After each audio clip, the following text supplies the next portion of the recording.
Hi everyone, welcome back to Visually Hidden Selects.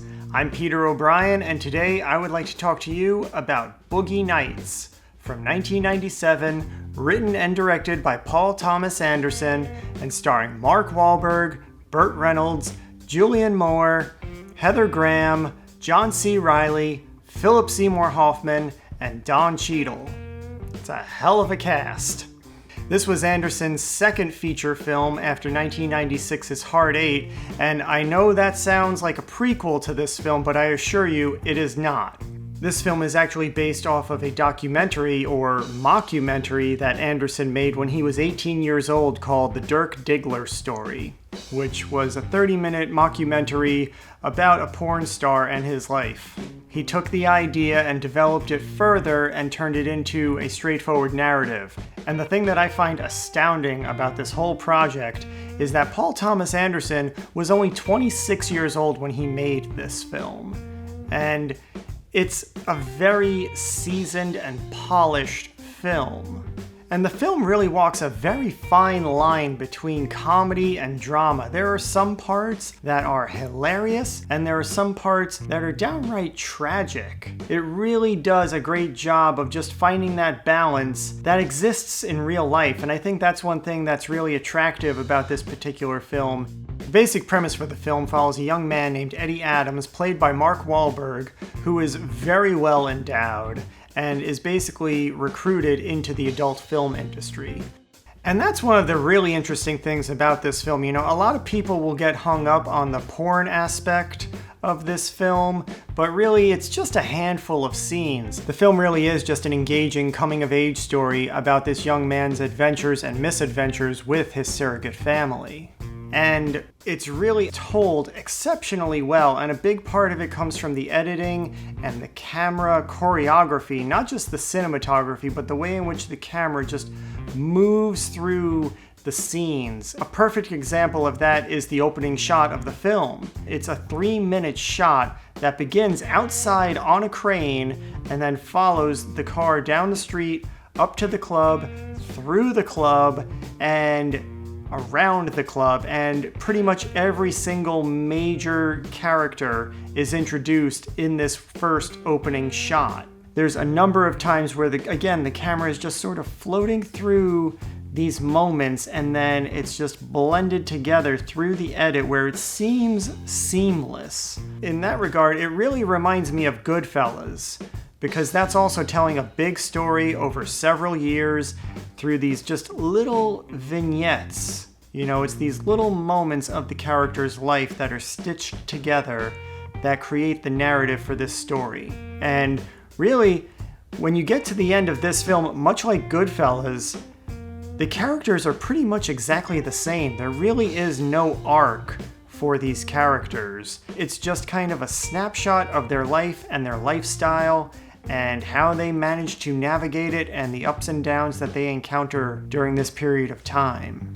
A number of the actors in this film had worked with Paul Thomas Anderson on his previous film, Hard Eight, including Philip Seymour Hoffman, John C. Reilly, Philip Baker Hall, and he actually offered the role of Rollergirl to Gwyneth Paltrow, who had appeared in Hard Eight, but she was otherwise committed, so Heather Graham auditioned and got the part. And she really does a fantastic job. She had been around since the 1980s, you know, appearing in television shows and teen comedies of that day.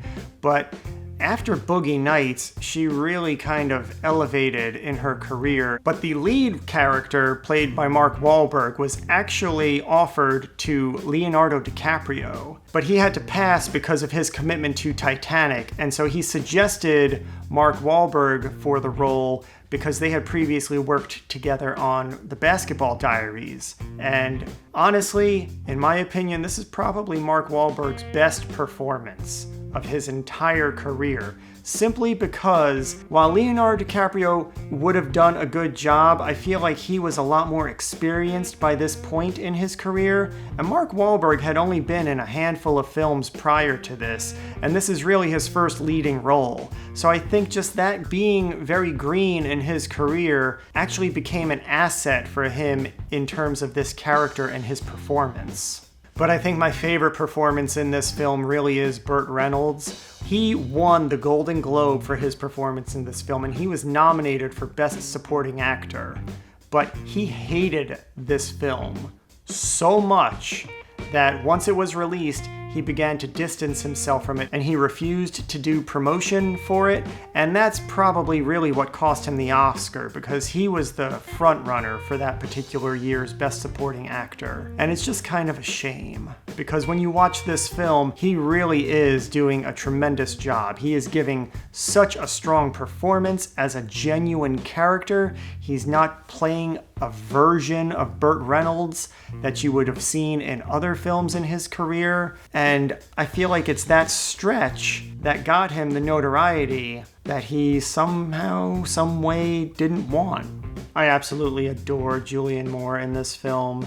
She is just fantastic as the troubled mother slash porn star slash surrogate mother for this family, led by Burt Reynolds. Her character dynamic is really kind of unmatched. She has so many different facets to her performance and so many different layers to her character's personality, and the way she masks them and the way she brings them to the surface at various points in the film. It really is a tremendous performance. But it really is an ensemble piece. I mean, everybody plays their part to perfection, and even though they don't have as much screen time, every role in this film, every character is important and significant, and they all weave in and out over the course of the film. And I think my favorite scene in this film is the scene-stealing performance by Alfred Molina. He just comes out of nowhere and hijacks the movie for about 10 minutes. It's no longer Boogie Nights, it's the Alfred Molina Show featuring Cosmo. And much like Goodfellas, this film also has a very present soundtrack. There really isn't much score in this film. It really comes in at very sporadic spots. For the most part, the soundtrack carries this film through the different years, through the different phases, and it's really well selected. You know, it's right up there as one of the best soundtracks of any film ever, because it has a very eclectic range of songs that were present during the time period, which is approximately 1977 to 1984. I first saw this film when it came out in the movie theater in October of 1997, and so I was approximately 14 years old, which was just a different time. I remember seeing previews for it on television, and it was called Boogie Nights, and they really couldn't tell you too much in the TV spots. So I just thought it was about the 70s and about disco dancing. Like, I thought it was like a next generation Saturday Night Fever. And boy, was I surprised when the story got going. It really didn't take too long for my eyes to widen in this film. I think one of the draws of this film is that it really plays on that rags to riches fantasy, and just going from an average nobody to a star, whether it's in adult films or in music or in karate, whatever it is. You know, the character is pursuing his dreams, and that's very appealing to a lot of people. And it also is kind of a cautionary tale, because it shows you the dark side of fame and fortune. Even though it's in a very niche genre, it's still present, and it shows you how no matter how high your star rises, you can fall just as quickly and easily.